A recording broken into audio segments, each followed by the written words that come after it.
함께 인사하셨으면 좋겠는데요. 네, 오늘 제목이 인치심을 받은 이들입니다. 당신은 인치심을 받았습니다 하고 우리 선포해 주시면 감사하겠습니다.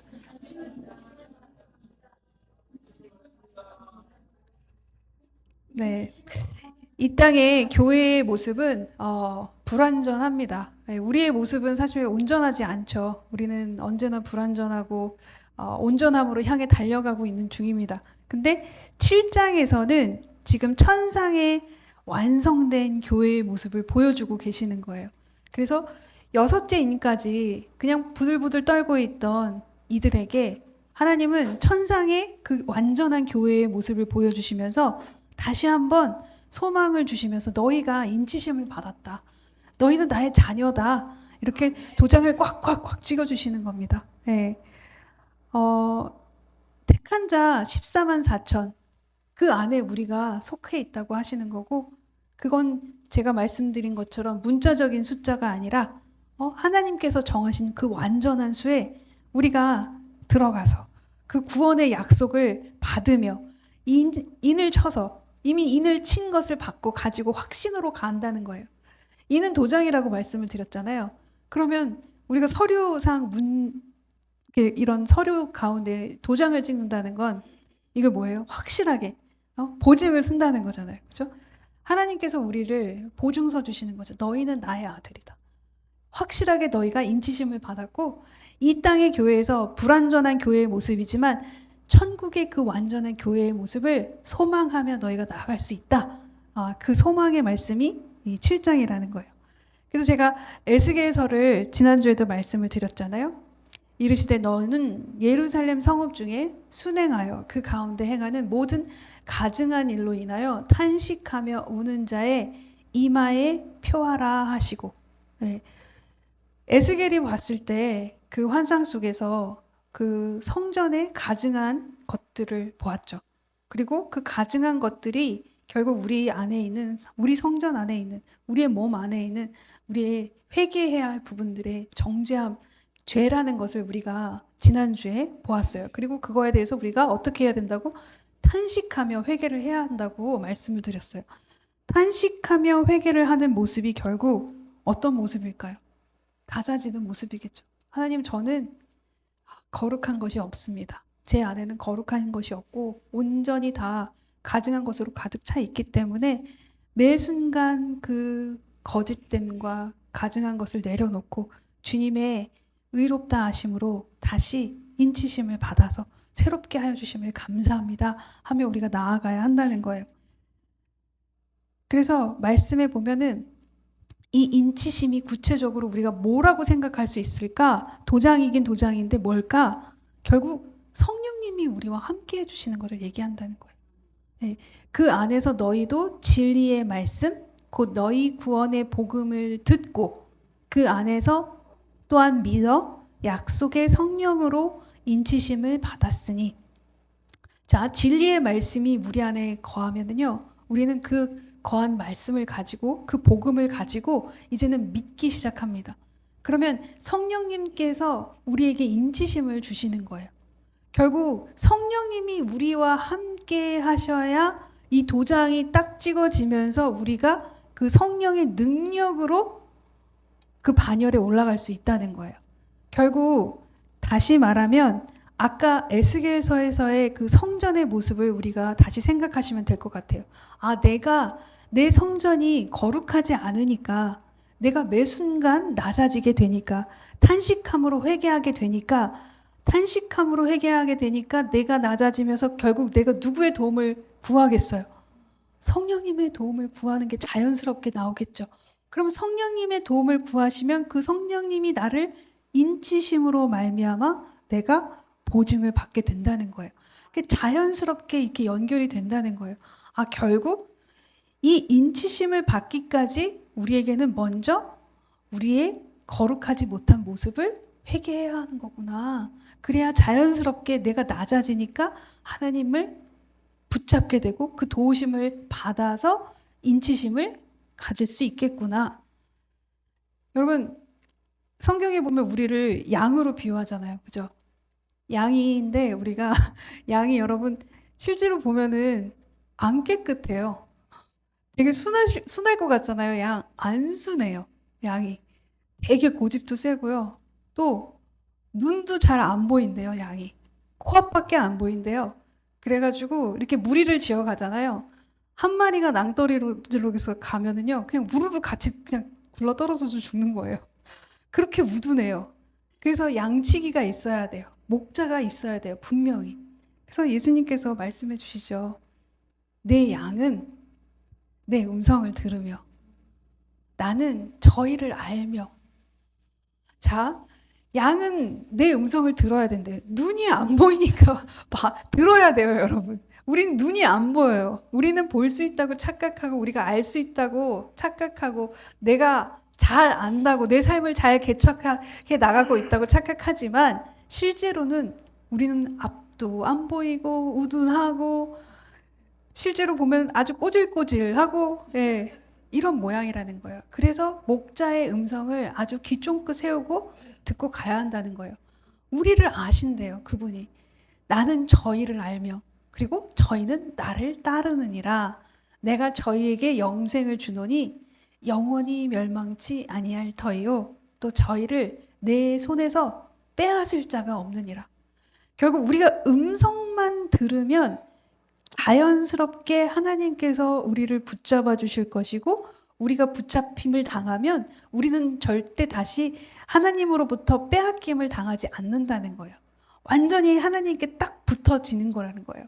그래서 29절에 뭐라고 말씀이 되어 있어요? 저희를 주신 내 아버지는 만유보다 크심에 아무도 아버지 손에서 빼앗을 수 없느니라. 우리를 아버지 손에서 빼앗을 수 없다는 거예요. 근데 시작이 뭐예요? 우리가 듣기 시작해야 된다는 거예요. 하나님의 음성을 들어야 된다는 거예요. 듣지 않으면 우리는 다 쪼로로 한쪽으로 몰켜서 네. 어쩌면 그렇게 한쪽으로 한 명이 가면 다 가요. 한 명이 아니라 한 놈이 가면 다 이렇게 쪼로로 쫓아가는 그 양의 그 모습을 보는데 이렇게 우리는 우둔함을 말씀 속에서 양으로 비유하시면서 우리를 알려주시는 거죠. 결국 우리가 음성을 들어야 말씀을 보는 거죠. 결국 음성을 듣는다는 건. 그러면 말씀을 보아야 그 안에서 나의 죄적인 모습을 드러낼 수가 있거든요. 내가 말씀을 보지 않으면 죄가 뭔지 몰라요. 오늘 중고등부랑 같이 이제 예배를 하는데 죄에 대해서 그날 중고등부도 이 말씀은 아니지만 죄에 대해서 얘기가 나왔어요. 진리를 알지니 진리가 너희를 자유케 하리라 라는 말씀이었어요. 근데 이들에게 너희들 회개가 있니? 하고 물어보니까 이제 특징은 뭐냐면 중고등부 학생들은 대답을 절대로 안 해요. 네, 그냥 가만히 있어요. 네, 그러면 제가 이제 다시 묻죠. 잘 생각해봐. 죄가 있어서 회개한 적이 있나? 모르겠는데요. 모르겠다 하다가 말씀을 얘기해 줬어요. 하나님을 내 마음과 뜻과 목숨을 다해 사랑하고 내 이웃을 내 몸과 같이 사랑하니? 모르겠대요, 그래도. 그래가지고, 그래, 그럼 한 번 더. 자, 그러면 너가 예수님을 위해서 네가 정말 하기 싫은 것을 할 수 있어? 이렇게 구체적으로 얘기를 하니까 은우랑 기쁨이가 저 뒤에 기쁨이가 있는데 아니요. 이게 뭘까요? 말씀이 드러나서 정확하게 우리에게 비추니까 우리의 잘못이 거기서 드러나는 거죠. 내가 죽을 수 없구나. 내가 예수님을 위해서 내가 싫어하는 걸 포기할 수가 없구나. 라는 게 딱 적나라하게 드러나는 거예요. 그러니까 내 음성을 들어야 내가 죄가 뭔지 알게 되고, 죄가 뭔지 알아야 회개하게 되고, 그 회개함에 탄식함이 같이 나오는 거고, 그렇게 탄식할 때 내가 다른 이들을 정죄할 수 없게 되죠. 그러니까 나도 낮아지게 되고, 낮아지게 되니까 하나님밖에 붙들 분이 없는 거고, 하나님을 붙드니까 성령님께서 우리에게 인치심을 주셔서 우리가 그분과 함께 능력을 행할 수 있다는 거예요. 너무 자연스러운, 순서이겠죠, 여러분. 그러면 양으로서 우리가 보지 못하고 깨닫지 못하는 양으로서 우리가 처음에 시작해야 되는 거는 음성을 들어야 되는 거구나. 말씀을 읽어야 되는 거구나. 아멘. 아멘? 아멘? 중고등부 같아요, 왜? 여기도 중고등부예요? 네. 자, 여러분, 이제 본문을 들어가 보면은요. 첫 번째, 이 성령의 인치심을 받은 이들은요, 찬송을 부른대요. 자, 볼게요. 이 일 후에 내가 보니 각 나라와 족속과 백성과 방언에서 아무라도 능히 셀 수 없는 큰 무리가 흰옷을 입고 손에 종려 가지를 들고 보좌 앞에 어린 양 앞에 서서, 자, 지금 어린 양 앞에 서 있대요. 예수님 앞에 서 있어요. 흰옷을 입고 종려 가지를 이렇게 들면서 어린 양 앞에 서 있대요. 근데 6장에 가서 보았을 때 6장 17절, 16절, 17절에 보면은 거기에 뭐라고 적혀 있었냐면 어린 양의 진노 앞에 누가 능히 서리요? 그러니까 진노하신 그 어린 양 앞에 우리가 감히 설 수 있을까? 그렇게 얘기를 했는데 지금 해, 달, 별, 우주가 지금 막 재앙 속에서 임금들과 우리 지난번에 봤죠? 왕족들, 부자들, 강한 자들은 산과 바위 틈에 숨어 있는데 지금 하나님의 인치심을 받은 이들은 지금 어린 양 앞에 그냥 자신만만하게 딱 서 있다는 거예요. 다르죠? 그죠? 우리가 다르다는 거예요. 같은 고난 속에서 우리의 모습은 하나님을 믿지 않는, 인치심을 받지 않은 이들과 천이하게 다르다는 거예요. 그들은 바위 틈에 숨어서 세상 속으로는 되게 멋지고 거창하고 왕 같은, 그리고 부자들, 강한 자들, 이런 자들인데 하나님 앞에서 이렇게 쪼그라져서 담대하지 못하고 숨어 있는데 우리는 어떻게 한대요? 당당하게 지금 예수님 어린 양 앞에 서 있다는 거예요. 근데 서 있는 것뿐만이 아니라요. 이들이 지금 흰 옷을 입고 종려나무 가지까지 들고 있다는 거예요. 마치 왕 같은 제사장의 모습으로 서 있는 거고요.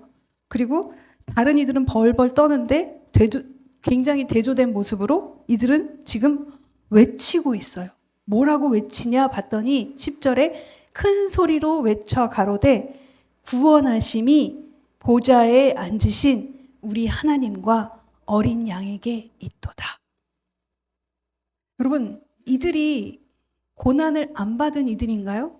그 왕족들과 왕들과 함께 고난을 받은 이들이에요. 근데 그들은 숨어 있는데요. 이들은 지금 어떻게 해요? 하나님께 찬양을 드리고 있어요. 큰 소리로 높이고 있어. 하나님께 영광을 돌리고 있다는 거예요. 이건 역시 그들이 스스로 할 수 있는 것이 아니었어요. 이건 역시 그들이 하나님의 은혜를 받아서 할 수 있었다는 거. 우리는 하나님의 은혜 없이는 우리가 아무것도 할 수가 없어요. 여러분께서 생각했을 때 나는 그래도 이런 상황에서 할 수 있을 것 같은데? 그리고 나 해왔는데? 해오셨다면 그것 역시 하나님께서 은혜로 해주셨다는 거예요. 여러분께서 하신 게 아니라는 거예요. 우리가 착각하고 살 때가 너무나 많아요. 내가 거룩한 척, 내가 괜찮은 척. 근데 우리 아무것도 아니라는 거예요. 하나님 없이는 우리는 진짜 그냥 서 있을 수도 없는 이들이라는 거예요. 네. 그러니까 어떤 분이 하나님이 툭 치면 내 허리가 나가서 누워 있을 수밖에 없는 내 인생을 그분이 한 달 동안, 그 목사님이 한 달 동안 누워 계셨다고 하셨거든요. 그리고 나서 깨달으셨다고. 내가 이렇게 그냥 건드리면 나는 한 달 동안 누워 있어야 되고 건드리면 1년 동안 누워 있을 수밖에 없는 사람을 하나님께서는 나에게 힘을 줘서 내가 설 수 있게 하셨었구나. 그동안에 목사님이 그 이후로는 그냥 아침마다 눈을 뜨면 하나님 감사합니다. 오늘도 눈을 뜨게 해주셔서 감사합니다. 오늘 새 일을 행하게 해주셔서 감사합니다. 그분이 왜 이렇게 감사할 수 있었겠어요? 큰 고난이 있었으니까 그거를 알 수 있었겠죠. 동일하죠. 이들 역시 고난이 함께 있었지만 이들은 그 고난 속에서 지금 하나님을 찬양하고 있다는 거예요. 자, 그 다음에 보면요. 성령의 인치심을 받은 자들은요. 큰 환난에서 나온 자라는 거예요. 네. 작은 환난도 아니고요. 환난이 없는 것도 아니고 큰 환난이래요. 자, 여기 보면 본문에 장로 중 하나가 응답하여 내게 이르되 이 흰옷 입은 자들이 누구며 또 어디서 왔느뇨? 내가 가로되 주여 당신이 알리이다 하니 그가 나더러 이르되 이는 큰 환난에서 나온 자들인데 어린 양의 피에 그 옷을 씻어 희게 하였느니라. 네. 가벼운 환난이 아니래요. 큰 환난이래요. 다니엘서에도 이 큰 환난에 대해서 얘기를 하고 있어요. 자, 그때 내 민족을 호위하는 대군 미가엘이 일어날 것이요. 또 환난이 있으리니 이는 개국 이래로 그때까지 없던 환난일 것이며. 자, 개국 이래로 이때까지 없었던 환난이래. 어마어마한 환난을 지금 얘기하고 있는 거예요. 그때에 내 백성 중 무릇 책에 기록된 모든 자가 구원을 얻을 것이라. 하나님께 선택받은 그들은 이 큰 환난 속에서도 끄떡없이 구원을 받는다는 거예요. 네. 결국 오히려 이 큰 환난이 있었어야지 이 구원이 있을 수 있었다는 거예요. 네. 그럼 개국 이래로 이때까지 없었던 이 환난이 우리에게 어떻게 적용되어야 될까요? 우리에게 있는 환난들, 지금 있는 나에게 있는 환난, 지금 있는 환난이 제일 큰 환난이에요. 그렇지 않아요? 지나간 거는 다 희미해졌어요. 그렇기 때문에 지금 있는 환난이 우리에게는 개국 이래로 가장 큰 환난이에요. 그럼 이 환난 속에서 우리가 지금 구원의 백성으로 서 있어야 한다는 거예요. 네. 이 개국 이래 이 큰 환난을요, 좀 다른 각도에서 저는 봤으면 좋겠는데, 그게 뭐냐면, 우리는요, 세상 사람들과 보는 시각이 다르잖아요? 그러면 세상 사람들이 보는 그 시시한 땅의 것에 우리가 목숨을 걸지 않아요, 이제. 그죠? 여러분? 아멘이죠? 네. 그러면 우리는 이제 정말 보는 가치관이 달라요. 그들이 모르는 비밀을 우리는 알고 있고, 우리는 하늘의 가치를 두면서 살고 있어요. 그러면 무엇이 정확하게 가치 있는지를 알고 있는 사람들이란 말이에요. 그죠? 그렇다면 이 무엇이 가치 있는지를 정확하게 알고 있는 우리를 누가 두려워할까요? 마귀가. 두려워하겠죠. 싫겠죠. 너무나 하늘을 딱 바라보고 있고 이 세상을 정말 하찮게 여기면서 이까이 거 그러면서 하늘 가치관으로 내가 땅을 정복하고 막 살아가고 있으면 이들이 우리를 어떻게 하고 싶겠어요? 우리가 걸어가야 하는 그 길에 장애물을 놓고 싶겠죠. 막아야 할 만큼 귀한 것을 가지고 있는 우리라는 거예요. 막아야 된다는 거예요, 우리를. 왜냐하면 귀한 것을 알고 그걸 행하고 있는 우리들이기 때문에. 그럼 여러분은 지금 큰 이 개국 이래 큰 환난이 여러분에게 덮쳐 있다면 어떤 거예요, 결국? 여러분이 귀한 거예요. 귀한 걸 알고 귀한 걸 행하고 있는 사람이라는 뜻이라는 거예요, 여러분. 이게 얼마나 기쁜 일인가요? 저 혼자 기쁜가요, 또? 같이 좀 기뻐해 주시면 안 될까요? 히브리서 11장 1절 너무 유명한 말씀이죠. 믿음은 바라는 것들의 실상이라고 했어요. 그죠? 근데 사탄이 총력을 기울여서 우리에게 빼앗고 싶은 것은요. 우리가 바라는 것들이 아니라 우리로 바라보게 하는 것들이라는 거예요. 우리가 바라보는 것들은 세상 것이죠. 근데 우리로 바라보게 하는 것들은 하나님이 우리로 바라보게 하는 하늘이라는 거예요. 그럼 지금 사탄은 우리에게서 빼앗고 싶은 것이 우리가 바라는 세상 것들이 아니라 하나님이 우리로 바라보게 하는 하늘을 빼앗고 싶은 거겠죠. 네. 그렇게 하기 위해서 우리의 시선을 자꾸 아래로 돌릴 수밖에 없고 여기서 막 물론 하나님이 허락한 고난이지만 여기서 우리를 막 무너뜨리려고 한다는 거예요. 그때 우리가 귀중한 것을 알고 있고 귀중하게 여김을 받고 있고 그리고 특별하게 선택받은 24만 4천의 구원된 자가 어떻게 해야 되겠어요? 하늘만 바라보면서 이 땅의 것들을 너무너무 쉽고 가볍게 이길 수 있다는 거예요. 고난이 너무나 감사한 거고 고난이 있어서 내가 낮아서 너무 감사한 거고 이 가운데 우리가 이 찬양을 인치심을 받은 이들이 지금 하나님께 높이 찬양하는 것처럼 우리 역시 그렇게 찬양을 하며 나아갈 수 있다는 거예요. 네. 그렇다면 결국 인치심을 받은 자들에게는 어떤 결과가 오느냐? 어마어마한 위로가 있다는 거예요. 네. 이 위로를 한번 볼까요? 아주 너무너무 그냥 미소가 지어지는 위로입니다. 그러므로 그들이 하나님의 보좌 앞에 있고 또 그의 성전에서 밤낮 하나님을 섬기매 보좌에 앉으신 이가 그들 위에 장막을 치시리니 저희가 다시 줄이지도 아니하며 목마르지도 아니하고 해나 아무 뜨거운 기운에 상하지 아니할지니 이는 보좌 가운데 계신 어린 양이 저희의 목자가 되사 생명수 샘으로 인도하시고 하나님께서 저희 눈에서 모든 눈물을 씻어 주실 것임이로라. 아멘. 위로 되시나요? 아멘. 아멘이죠. 우리는 더 이상 하나님의 그 영적인 공급으로요 줄이지도 않고 목마르지도 않고 어떤 해도 우리를 상하게 할 수 없대요. 네.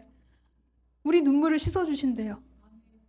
근데 눈물이 없다고 돼 있는 게 아니라 눈물을 씻어 주신다는 거는 눈물이 아직도 나올 일이 생길 수도 있다는 거예요. 그러니까 고난이 또 올 수도 있다는 거예요.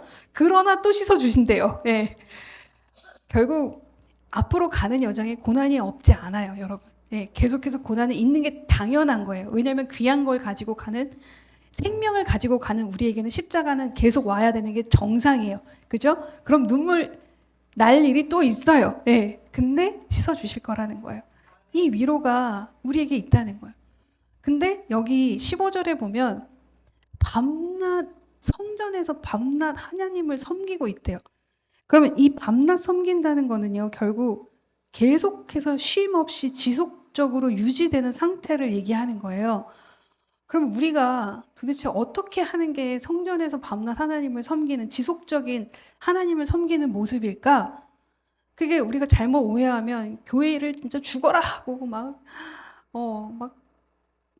열심히 하고 뭐 기도 열심히 하고 성경 열심히 보고 내 24시간을 다 하나님한테 성경 읽기와 기도와 이렇게 찬양으로 봉사로 하는 것을 얘기하는가? 물론 최선을 다해서 하는 거 하나님께서 기뻐하시고 우리가 해야 할 임무이죠. 네, 당연히 해야 할 것이지만 그 의미보다는요, 여러분의 삶 속에 때로는 공고가 있고 때로는 형통이 번갈아 가며 있어요. 형통 때 우리는 잘해요. 네.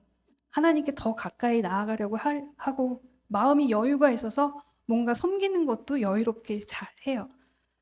그러다가 우리가 곤고가 오면, 고난이 오면 우리는 움츠러들고 두려움에 겁부터 덜컥 나죠. 밤낮으로 하나님을 섬긴다는 건 결국 여러분 형통이든 곤고든 내 입술에서 찬양이 계속해서 나가는 거예요. 어떠한 상황 속에서도 이 일이 지금 상황이 주님께서 주신 상황임을 믿으며 감사하는 거거든요. 어떤 그 장로님이 하신 간증을 제가 소개해 드리려고 해요. 우리들 교회에서 이제 지내시고 계시는 장로님인데 이분이 예전에 토목 분야에서 우리나라 1위를 달리는 기업의 CEO셨다고 해요. 그러니까 굉장히 크게 사업을 하셨고 그리고 돈도 많으셨겠죠. 네, 지위도 높았고 CEO니까. 근데 이제 이분이 70이 넘어서 은퇴하시고 이제 뭐 예전 같은 그런 부유함은 없었던 것 같아요.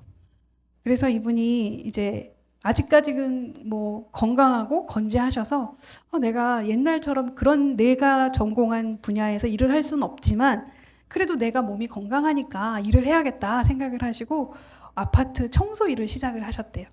되게 용감한 거죠, 그것도. 그죠? 근데 청소를 시작을 하셨는데 겨울이었대요. 너무 추워가지고 이 겨울에 잠깐 경비실에 들어가서 좀 몸을 녹이셨나 봐요. 그리고 경비실에 들어가니까 아무도 없었는데 뭐 커피도 있고 믹스 커피도 있고 그래서 그 커피를 한 잔 타드시고 이제 몸을 녹이고 계셨나 봐요. 근데 경비원들이 그때 마침 막 들어오셔가지고 하시는 말씀이 아니 청소부가 여기 있으면 어떡하냐고 나가시라고 그랬다는 거예요. 그래서 쫓겨나셨대요. 그래서 쫓겨나면서 내가 이런 취급을 당하다니. 왜냐면 CEO셨으면 그 밑에 직원이 얼마나 많았겠어요. 가장 높은 자리에 있었던 사람이면 얼마나 그랬겠어요. 그죠?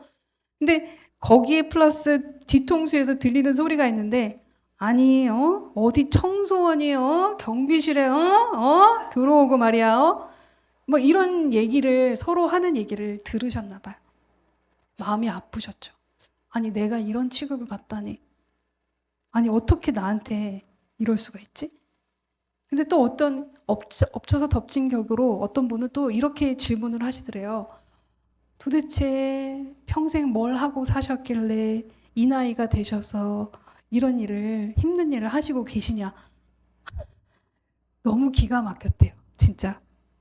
처음에는 화가 나셔가지고 내가 예전에 어떤 사람인 줄 알아. 이렇게 막 소리 지르고 싶으셨대요. 근데요, 하나님이 깨달음을 주시더래요. 조용히 묵상을 하는데 속상해서 혼자 이제 시간을 가지셨겠죠? 조용히 묵상을 하는데 그런 생각이 들더래요. 내가 청소부가 아니면 뭔가 사람들이 청소부를 청소부라고 하는데 내가 왜 여기서 화를 내야 하는 건가?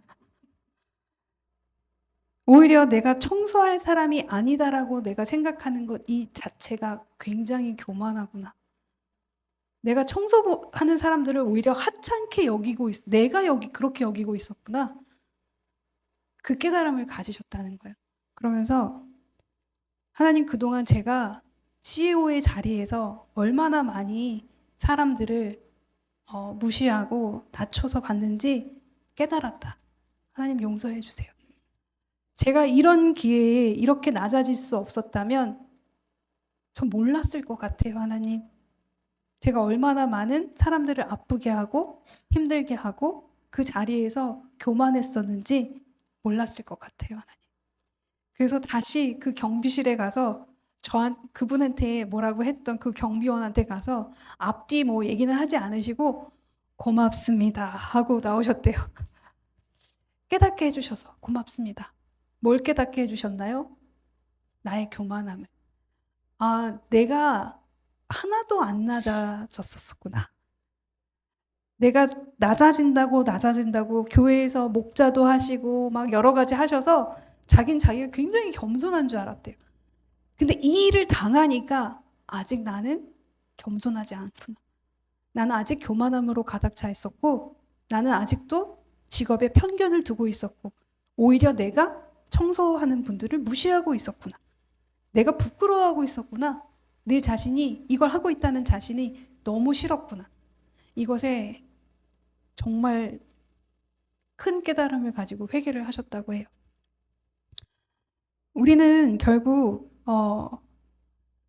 밤낮으로 이렇게 하나님께 섬긴다는 그 의미가 공고와 형통 때 그 어느 때에도 그 의미가 우리에게 분명히 있다는 거. 공고를 주셨을 때는 이 공고 속에서 더 낮아지고 무엇을 깨닫게 하시는 걸 거고 형통 때는 그 형통함으로 누구를 더 공급하고 우리가 섬길 수 있는 기회를 주셨구나 하고 또 감사하는 그러한 우리가 되어야 그들 위에 15절 밑에 보면은 마지막 부분에 장막을 쳐주신다는 거예요. 장막을 쳐주신다는 건 결국 뭐냐면 함께 동행하신다는 거예요. 네, 우리가 그렇게 낮아짐으로 모든 순간을 하나님을 섬기고 있을 때 모든 순간을 밤낮으로 하나님을 높이고 있을 때 그리고 그것을 우리가 실생활에서 하고 있을 때 하나님께서는 우리와 함께 하시기 때문에 장막을 쳐주시고 우리와 매 순간 동행해 주신다는 거예요. 여러분 오늘 말씀을 통해서 우리는 아직 천국에 가지 않았기 때문에 완전한 그 교회의 그 천상의 교회의 모습을 이곳에서 완벽하게 실현하게 할 수는 없지만 실현해 가고 있는 중입니다. 네. 이 가운데에서 우리가 정말 어디에서 하나님께서 우리를 지금 붙잡고 계시고 어디에서 우리가 깨달아야 하고 이 모든 순간 속에서 밤낮으로 하나님을 내가 섬기는 모습이 되어야겠구나 라는 것을 생각하시면서 또 한 주간을 여러분이 승리하시기를 축원합니다.